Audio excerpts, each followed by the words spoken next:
यार दोस्तों, हम फिर से लेकर आ चुके हैं आप लोगों के लिए सुबह की सभी ताजा और बड़ी खबरें।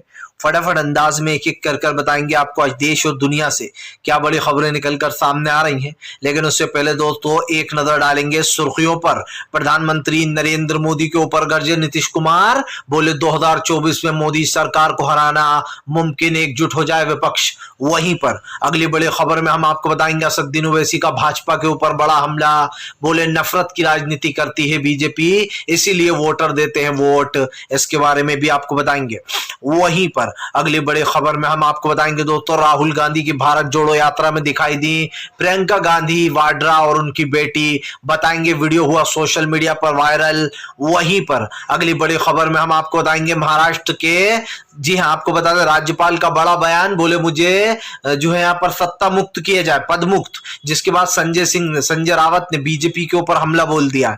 वहीं पर अगली बड़ी खबर में हम आपको बताएंगे तेजस्वी यादव का बीजेपी के ऊपर बड़ा हमला, बोले 2024 में हिमाचल से भी बुरा हाल होगा बीजेपी का। वहीं पर अगली बड़ी खबर में हम आपको बताएंगे दोस्तों, डिंपल यादव ने आपको बता दें शपथ लेते ही भर ली हुंकार, बोले आएगी समाजवादियों की जल्द सरकार। इसके बारे में भी बताएंगे। वहीं पर अगली बड़ी खबर में हम आपको बताएंगे दोस्तों, इंदर सिंह सुक्कू ने संभाला हिमाचल की कमान, जी हां शुरू किया अपना कार्यभार। इसके बारे में भी जानकारी देंगे। वहीं पर अगली बड़ी खबर में हम आपको बताएंगे नीतीश का बड़ा बयान, बोले बीजेपी धीरे धीरे कर जेडीयू को कर रही थी कमजोर, उसके ही विधायक तोड़ने में थी। वहीं पर दोस्तों आम आदमी पार्टी का बीजेपी के ऊपर बड़ा हमला, बोले आम आदमी पार्टी के सारे विधायक ईमानदार। इसके बारे में भी आपको बताएंगे। वहीं पर अगली बड़ी खबर में हम आपको बताएंगे दोस्तों, 2024 के लिए अखिलेश यादव भी एकजुट होंगे। जी हां बताएंगे अखिलेश की क्या है जो लोकसभा चुनाव के लिए रणनीति। वहीं पर अगली बड़ी खबर में हम आपको बताएंगे दोस्तों, राजस्थान में राहुल गांधी के साथ दिखाई दी एक्ट्रेस। जी हां राहुल गांधी हाथ थामकर चलते रहे, बताएंगे कौन थी ये।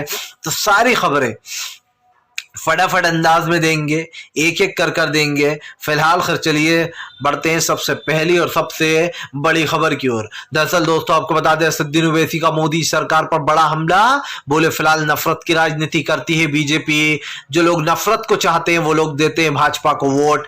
दरअसल ओवैसी ने अपने कटवापन पर भी वोट दिया। ओवैसी बोले कि फिलहाल हमारे बाद केजरीवाल से कोई कुछ नहीं कहता, अरविंद केजरीवाल ने हमसे ज्यादा वोटों में किया है नुकसान।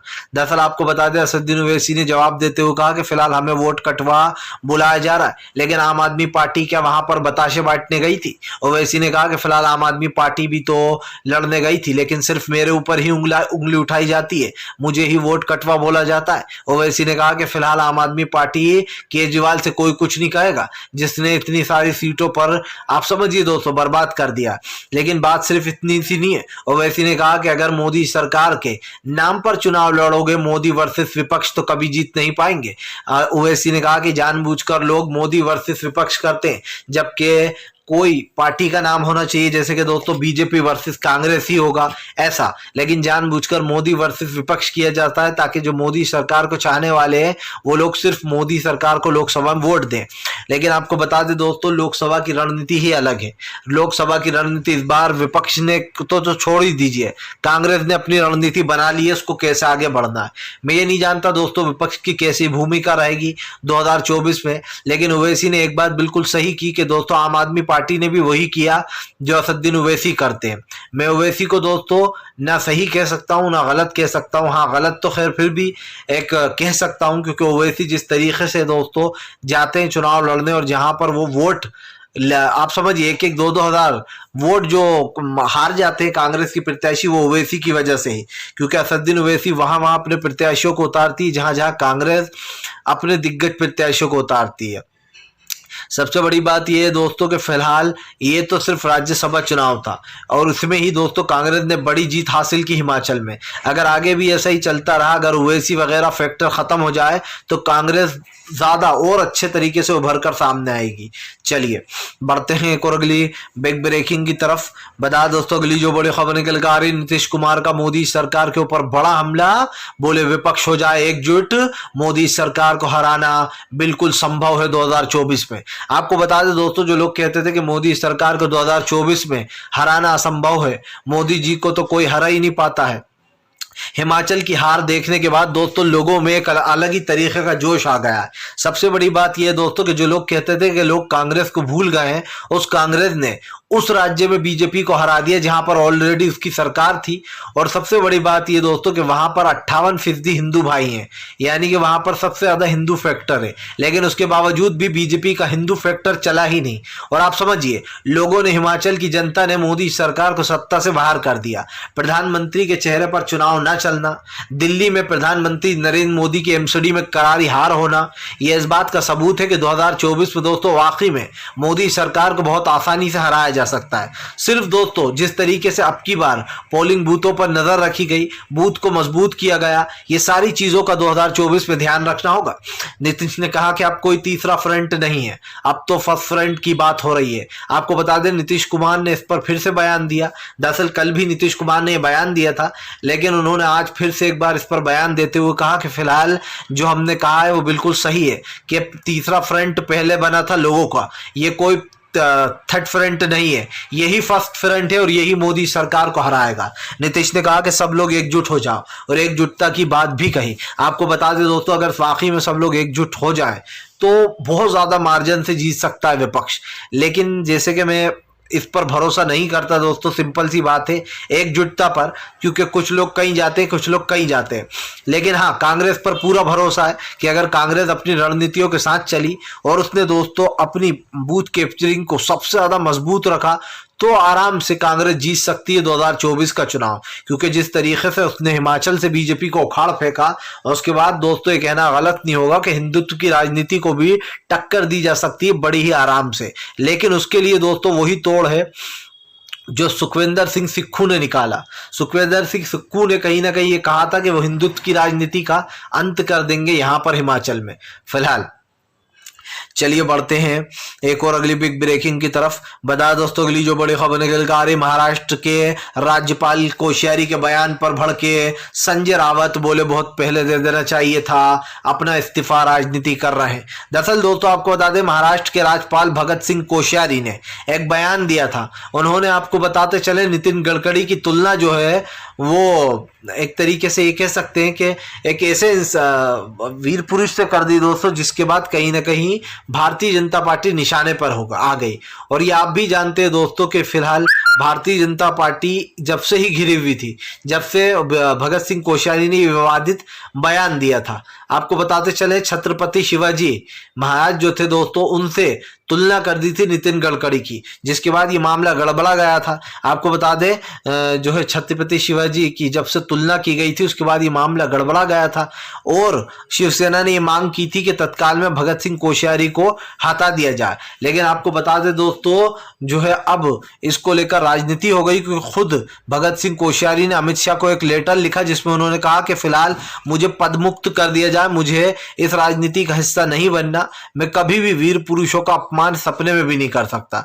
लेकिन आप सोचिए दोस्तों, ये बयान उन्हीं का था कि जो छत्रपति शिवाजी राव थे दोस्तों, उनकी तुलना उन्होंने नए जमाने के नितिन गडकरी से कर दी थी, जिसके बाद शिवसेना लगातार ये आरोप लगा रही थी कि बीजेपी छत्रपति शिवाजी राव के अपमान करने वालों को अपने साथ रखती है। और दोस्तों ये बीजेपी की चाल है, मुझे तो लगता है कि पहले कोश्यारी, भगत सिंह कोश्यारी से एक लेटर टाइप करा दिया, ताकि दोस्तों लोगों में ये फैल जाए कि वो खुद ही पद से हटना चाहते थे, जबकि बीजेपी दोस्तों खुद उन्हें अब पद से हटाने की फिराक में थी। क्योंकि सब जानते हैं कि महाराष्ट्र में छत्रपति शिवाजी राव के का सम्मान कैसा है और कैसे लोग उनको आज पूछते हैं। फिलहाल चलिए बढ़ते हैं एक और अगली बिग ब्रेकिंग की तरफ। बता दोस्तों, अगली जो बड़ी खबर निकल कर आ रही है, आपको बता दें, राहुल गांधी की भारत जोड़ो यात्राओं में दिखाई दोस्तों नारी शक्ति। जी हां, कल आपको बता दें दिन भर राहुल गांधी के साथ दिखाई दी महिलाएं। दरअसल आपको बता दें, राहुल गांधी की भारत जोड़ो यात्रा दोस्तों कल महिला स्पेशल थी, जिसके बाद भीड़ ज्यादा बढ़ जाने के बाद राहुल गांधी ने महिला और पुरुष दोनों को अपनी रैली में जगह दे दी। आपको बता दें, राहुल गांधी के साथ उनकी बहन प्रियंका वाड्रा और उनके रिजिजू वाड्रा भी दिखाई दिए। आपको बता दें इसी के साथ साथ प्रियंका की गांधी की जो बेटी हैं वो भी इस यात्रा में शामिल हुई। आपको बता दें प्रियंका गांधी की बेटी जो है स्लेमलाइट से दूर रहती हैं, लेकिन प्रियंका गांधी की बेटी राहुल गांधी के साथ भारत जोड़ो यात्रा में शामिल हुई। दरअसल राहुल गांधी की भारत जोड़ो यात्रा इन दिनों काफी सुर्खियां बटोर रही है। सबसे बड़ी बात यह है कि इस चुनाव में राहुल गांधी की भारत जोड़ो यात्रा का फैक्टर देखने को भी मिला। आपको बता दें दोस्तों भारत जोड़ो यात्रा देश के अलग अलग हिस्सों में जा रही है और खास कर उन जगहों पर जहां पर बीजेपी की सरकार है। जिस तरीके से भारत जोड़ो यात्रा लगातार आगे बढ़ रही है, इससे ये कहना गलत नहीं होगा कि फिलहाल देश में राहुल गांधी की पॉपुलैरिटी लगातार बढ़ रही है। बीजेपी के लिए ये मुसीबत का सबब बन गई है। बीजेपी को खुद को पता है कि राहुल गांधी जिस तरीके से मजबूत हो रहा है, जिस तरीके से उन्होंने अपनी छवि को सुधारा है दोस्तों, ये बीजेपी और गोदी मीडिया को हजम नहीं हो रहा है। मीडिया ये बर्दाश्त नहीं कर पा रही है कि राहुल गांधी की वो जो पहले वाली छवि थी वो दोस्तों पूरी तरीके से बदल गई है। जो लोग राहुल गांधी को ताना मारते थे कि राहुल गांधी तो महलों में पले हैं, राहुल बाबा हैं, कभी सड़कों पर नहीं निकलते, उन लोगों की बोलती बंद हो गई। राहुल गांधी का ये लुक दोस्तों दाढ़ी वाला ये भी लोगों को पसंद आ रहा है। सबसे बड़ी बात ये है दोस्तों कि अब राहुल गांधी में एक नेता दिखने लगा है। पहले राहुल कहते थे कि मुझे राजनीति में इंटरेस्ट ही नहीं है, जबकि राजनीति परिवार में पैदा हुआ। लेकिन दोस्तों ऐसा लग रहा है कि राहुल गांधी ने पार्टी के हिसाब से अपने आप को ढाल लिया। आपको याद होगा कुछ दिन पहले उन्होंने एक बयान भी दिया था, जिस बयान में उन्होंने कहा था कि मैं राहुल गांधी को बहुत पीछे छोड़ के आ गया हूं। यानी कि दोस्तों वो उस राहुल गांधी की बात कर रहे थे जिस राहुल गांधी के ऊपर आरोप लगाती थी बीजेपी, या जो राहुल गांधी की एक अपनी स्पेस था वो उसमें से बाहर नहीं आया करते थे। उस राहुल गांधी को वो बहुत पहले पीछे छोड़ चुके हैं। अब जो है दोस्तों वो राहुल गांधी है ही नहीं। अब तो एक नई छवि बनी है राहुल गांधी की, जिसमें लगातार देश की जनता साथ दे रही है। आपको बता दें प्रियंका की बेटी शामिल होने के साथ साथ प्रियंका गांधी राहुल गांधी के साथ काफी खुश भी दिखाई दी और यहाँ पर प्रियंका ने डांस भी किया। आपको बता दें राहुल गांधी के साथ ये दूसरा मौका है जब प्रियंका गांधी और प्रियंका गांधी वाड्रा भी जुड़े, उनके पति और उनकी बेटी भी शामिल हुई। इससे पहले आपको बता दें उनके बेटे प्रियंका गांधी के बेटे प्रियंका गांधी और वाड्रा तीनों शामिल हुए थे। अब इस भारत जोड़ो यात्रा में बेटी भी दिखाई दी। तो ये कहना गलत नहीं होगा कि राहुल गांधी की पॉपुलैरिटी लगातार बढ़ रही है। चलिए बढ़ते हैं एक और अगली बिग ब्रेकिंग की तरफ। बता दोस्तों अगली जो बड़ी खबर निकल कर आ रही है, आपको बता दें डिम्पल यादव ने कर दिया ऐलान, आएगी उत्तर प्रदेश में समाजवादियों की सरकार। दरअसल आपको बता दें दोस्तों कल मैनपुरी लोकसभा जीतने भारी बहुमत के जीतने के बाद डिम्पल यादव ने कल शपथ ले ली। आपको बताते चले डिम्पल यादव ने लोकसभा सीट को हासिल कर शपथ ली। शपथ लेते से ही पे डिम्पल यादव ने कहा कि आने वाले समय में समाजवादी पार्टी की सरकार बनेगी। जनता बहुत परेशान है बीजेपी से। आपको बता दें उत्तर प्रदेश में हालात काफी ज्यादा गंभीर है दोस्तों। महिलाओं की सुरक्षा हो नहीं रही है। महिलाएं जो है दोस्तों वो असुरक्षित महसूस करती हैं। सबसे बड़ी बात यह है कि उत्तर प्रदेश में चोरी चकारी लूट डकैत सब मर्डर महिलाओं के साथ दुष्कर्म ये घटनाएं बहुत ज्यादा बढ़ गई हैं और इसीलिए कहीं ना कहीं मैनपुरी की जनता को भी डिम्पल यादव ने धन्यवाद दिया कि उन लोगों ने उनको बहुत ही भारी मार्जिन से जिताया है। आपको बता दें सीधे सीधे डिम्पल यादव ने कहा कि फिलहाल हम जनता के लिए काम करेंगे और ये जो श्रद्धांजलि दी गई है एकजुट होकर जो श्रद्धांजलि जी है नेताजी को, इस चीज को हम कभी भूलेंगे नहीं। आपको बताते चले दोस्तों इस वक्त जो है यहाँ पर काफी भावुक होती हुई भी नजर आई डिम्पल यादव।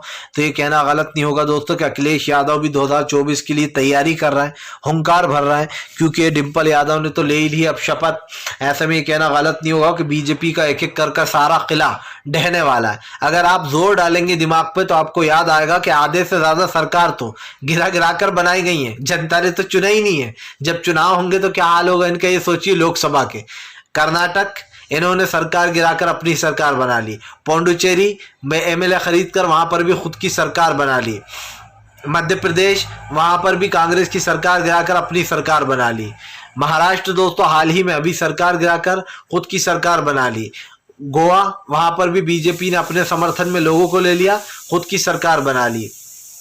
तो ऐसे तमाम राज्य दोस्तों जिनको मैं गिनाते गिनाते थक जाऊंगा जहां पर बीजेपी ने सरकारें गिराकर बनाई है ना कि जीती हैं। तो ये कहना गलत नहीं होगा दोस्तों कि 2024 में मोदी सरकार के लिए विपक्ष का जो प्लान है वो तैयार हो चुका है। सबसे बड़ी बात ये है दोस्तों कि आप एक ये कह सकते हैं कि आप एक तरीके से कहते हो कि जनता ने हमें चुना है, जनता चाहती थी। भाई अगर जनता चाहती थी तो आपको वोट क्यों नहीं दिया?